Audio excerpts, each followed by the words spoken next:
வணக்கம், நான் உங்கள் Shabdina. Welcome back to Shabdina's kitchen. இன்றைக்கி நம்ம கிச்சனில் பார்க்க போகிற ரெசிபி என்னென்னா, இந்த சிக்கன் கோலா உருண்டை. இந்த சிக்கன் கோலா உருண்டை பண்ணும்போது நிறைய பேருக்கு வந்து கொஞ்சம் அந்த ரஃப்பாக இருக்கும், கொஞ்சம் ஹார்டாக இருக்கும், இந்த மாதிரி ப்ராப்ளம் இருக்குல்ல. அந்த மாதிரி எந்த ஒரு ப்ராப்ளம் வராமல் ஹோட்டல் ஸ்டைலில் எப்படி பண்ண சொல்லி தர போகிறேன். டக்குன்னு பண்ணக்கூடிய ஒரு ரெசிபி தான். இந்த ரெசிபிக்கு யூஸ் பண்ணக்கூடிய பொருள் பார்த்திங்கன்னா எல்லாமே நம்ம வீட்டில் இருக்க ஒரு பொருள் தான். இந்த சிக்கன் பர்டிகுலராக நீங்கள் எந்த மாதிரி சிக்கன் வாங்கணும்னு கேட்டிங்கன்னா, இந்த சிக்கன் வந்து நம்ம பிரெஸ்ட் பகுதி அதிகமாக யூஸ் பண்ணணும். லெக் பகுதி நீங்கள் யூஸ் பண்ணினா, அதாவது தொடப்பகுதி நீங்கள் அதிகமாக யூஸ் பண்ணால் உங்களுக்கு வந்து மிக்ஸ் பண்ணுறது கொஞ்சம் கஷ்டமாக இருக்கும். மீதி பார்த்திங்கன்னா இந்த வெங்காயம், இந்த பச்சை மிளகா, இந்த கடலை மாவு, அரிசி மாவு எப்படி போட்டு மிக்ஸ் பண்ணணும். இப்படி பண்ணும்போது கடலை மாவு அதிகமாக போட்டால் என்னாகும், கம்மியாக போட்டால் என்னாகும், அரிசி மாவு அதிகமாக போட்டால் என்னாகும், இந்த மாதிரி விஷயம் நிறைய நான் சொல்லியிருக்கேன். ட்ரை பண்ணி பாருங்கள். நீங்கள் வீட்டில் யாராவது கெஸ்ட்டுனா டக்குன்னு பண்ணக்கூடிய ஒரு ரெசிபி தான் இந்த கோலா உருண்டை. கோலா உருண்டையா பண்ணணுமா, நிறைய வேலை இருக்கும் அப்படின்னு சொல்லி நிறைய பண்ணிப்பீங்க. அப்படிலாம் இல்லைங்க. அதிகபட்சம் ஒரு 10லேருந்து ஒரு 15 நிமிஷம் நீங்கள் கம்ப்ளீட் பண்ணலாம். அந்தளவுக்கு சூப்பராகும். இப்போ இந்த ரெசிபிக்கு தேவையான பொருட்களை பாருங்கள்.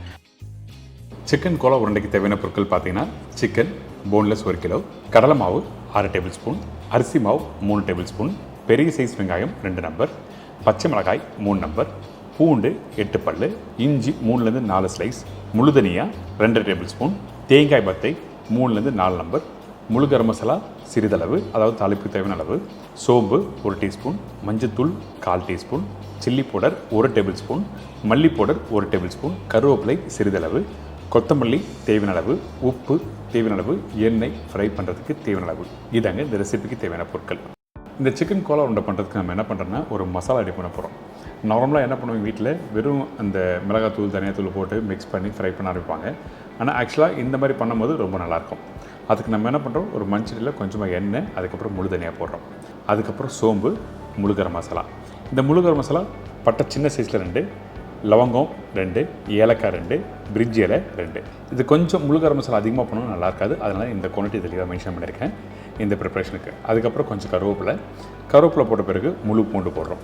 இந்த இடத்துல இஞ்சி பூண்டு பேஸ்ட் நம்ம யூஸ் பண்ண போகிறதில்ல, அதனால் முழுசாக போட்டு இந்த மசாலாவோட ரெடி பண்ணுறோம். இப்போ இந்த இஞ்சி பூண்டு முழு தனியாக எல்லாம் போட்டிருக்கோம்ல, இதெல்லாம் போட்ட பிறகு நல்லா மிக்ஸ் பண்ணுங்கள். மிக்ஸ் பண்ணிட்டு திரும்பி வச்சுருக்க தேங்காய் வந்து 3லேருந்து 4 பத்து சொல்லியிருக்கேன். ஓரளவுக்கு சின்ன சைஸாக இருந்தால் 3லேருந்து 4, இதே கொஞ்சம் பெரிய பத்தையாக இருந்தால் 3 சைஸ் போதும். அதிகமான தேங்காய் இருந்தாலும் நல்லா இருக்காது, அதாவது உடைய ஆரம்பிக்கும் இந்த உருண்டை. இதுக்கப்புறம் கொஞ்சம் மஞ்சத்தூள், மல்லித்தூள், மிளகாய்த்தூள். வீட்டில் குழம்பு தூள் இருந்தால் யூஸ் பண்ணலாமா கேட்டனா வேண்டாம். ஏன்னா இது தனித்தனியாக போட்டால் தான் கரெக்டாக இருக்கும் அந்த ரேஷியோ. அதனால தான் வந்து நம்ம தனித்தனியாக போட்டு நல்லா வதக்க ஆரம்பிக்கிறோம்.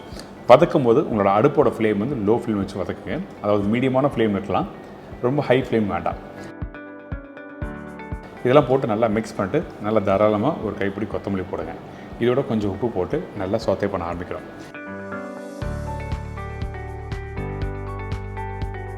தேங்காயோட ஈரத்தன்மை போகிற அளவுக்கு நல்லா வதக்கணும். இந்த மாதிரி நல்லா பண்ணி வச்சுன்னா நீங்கள் வீட்டில் ரைஸோட தொட்டு சாப்பிட்றது நல்லாயிருக்கும். அந்த மசாலா அதாவது அரைச்சி முடிச்ச பிறகு. இப்போ இந்த மசாலா ரெடி ஆகிடுச்சு.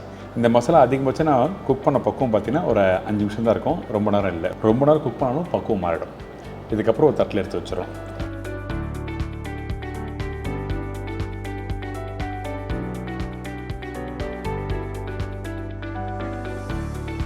தட்டில் எடுத்து வச்ச பிறகு மிக்ஸி ஜாரில் போடுங்க, சூடு ஆறின பிறகு.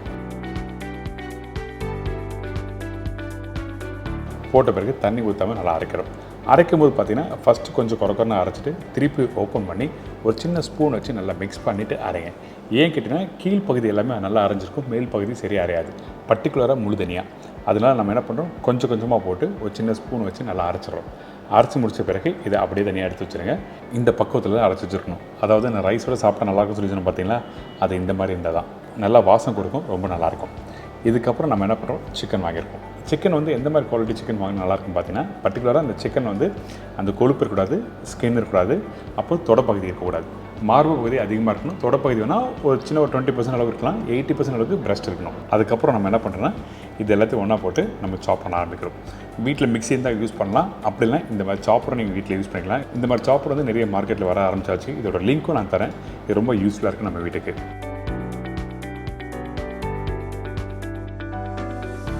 இப்போ இதெல்லாம் போட்ட பிறகு சட்டுன்னு 2 செகண்டில் இந்த மாதிரி மின்ஸ் ரெடி ஆகிடும்.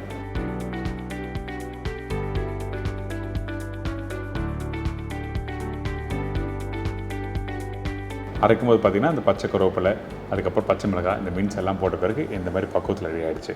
இதே மாதிரி தான் எல்லாத்தையும் அரைச்சி வச்சுருக்கோம்.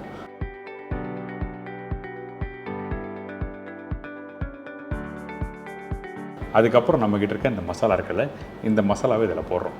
இந்த மசாலா போடும்போது அந்த காரத்தன்மை எப்படி இருக்குது, உப்பு எப்படி இருக்குன்னு சொல்லி செக் பண்ணிவிட்டு நீங்கள் போடுங்க.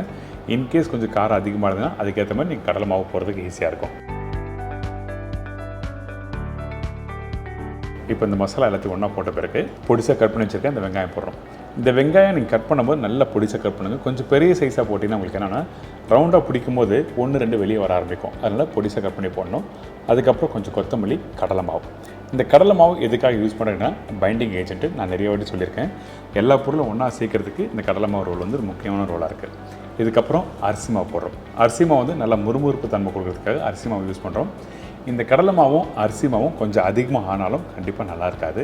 அதாவது கோலா உருண்டை பார்த்தீங்கன்னா அந்த உள்ள சாஃப்ட்னஸ் கொடுக்காது, ஒரு மாதிரி வளவளப்பு தன்மை கொடுக்கும். அதனால் தேவையான அளவுக்கு மட்டும் போடுங்க. இது ரொம்ப முக்கியமான ஒரு பாயிண்ட்டு, அதனால் மென்ஷன் பண்ணுறோம். இதுக்கப்புறம் இது எல்லாத்தையும் நல்லா மிக்ஸ் பண்ணுறீங்க. மிக்ஸ் பண்ணும்போது தண்ணி இருக்கக்கூடாது. தண்ணி இருந்தால் கண்டிப்பாக வந்து ஆயிலில் ஃப்ரை பண்ணும்போது உடையறதுக்கு வாய்ப்பு இருக்கும், இல்லைனா அந்த எண்ணெயும் அப்சர்வ் பண்ணும். அதனால் இந்த மாதிரி பக்குவத்தில் நல்லா மிக்ஸ் பண்ணிவிட்டு உருண்டையாக பிடிச்சிக்குங்க. உருண்டை பிடிக்கும்போது முக்கியமாக கவனம் என்ன கேட்டிங்கன்னா அழுத்தி பிடிக்க வேண்டாம். அதே டைமில் ரொம்ப பெரிய சைஸாக பிடிக்க வேண்டாம். ஒரு சின்ன எக்ஸாம்பிள் பார்த்தீங்கன்னா நெல்லிக்காய் இருக்குல்ல, நெல்லிக்காயோட சைஸுக்கு தான் நமக்கு பிடிச்சிருக்கோம். இந்த மாதிரி பண்ணால் தான் கரெக்டாக எண்ணெயில் போட்டு ஃப்ரை பண்ணி எடுக்கும்போது உங்களுக்கு நல்லா வெந்து வரும், கலரும் கரெக்டாக வரும். ரொம்ப பெருசாக இருந்தால் ஒன்று கலர் வராது, உள்ளே வேகாது. இந்த மாதிரி ப்ராப்ளம் ஃபேஸ் பண்ணுவீங்க. இதுக்கப்புறம் நம்ம என்ன பண்ணுறோம், இது எல்லாத்தையும் ஒன்றா பிடிச்சிட்டு ஆயிலில் ஃப்ரை பண்ண ஆரம்பிக்கிறோம்.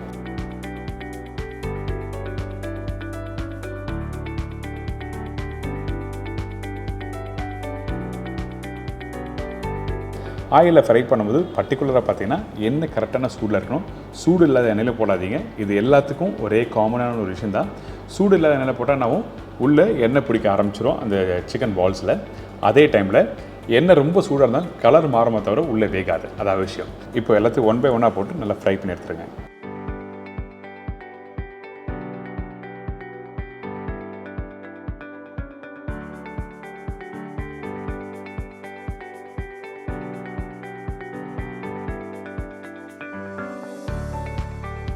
இது ரெடி ஆகிடுச்சு சொல்லி எப்படி செக் பண்ணுவோம் பார்த்தீங்கன்னா, ஒன்று கலரு, ரெண்டாவது வந்து பார்த்தீங்கன்னா நீங்கள் ஃப்ரை பண்ணும்போது அந்த பபுள்ஸ், அந்த ஆயிலோட பபுள்ஸ் வந்து நல்லா அதிகமாக வரும். அதுக்கப்புறம் பார்த்தீங்கன்னா வெந்த பிறகு நல்லா அடங்கிடும். அப்போ நீங்கள் எடுத்து இந்த மாதிரி உடச்சி நீங்கள் செக் பண்ணி பார்த்தீங்கன்னா ஒரு சூப்பரான கோலா உண்டாடி.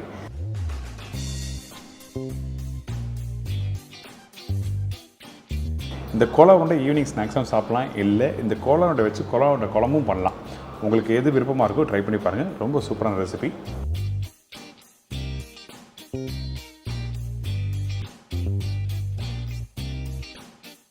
எனக்கு இந்த கோலா உருண்டை பிடிச்சிருக்கா?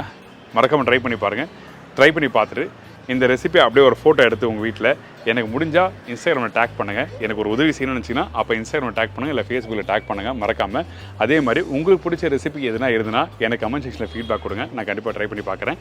இதே மாதிரி நாளைக்கு இன்னொரு அவுட்டோர் ரெசிபி சந்திக்கிறேன். நன்றி, வணக்கம். See you, bye bye, take care.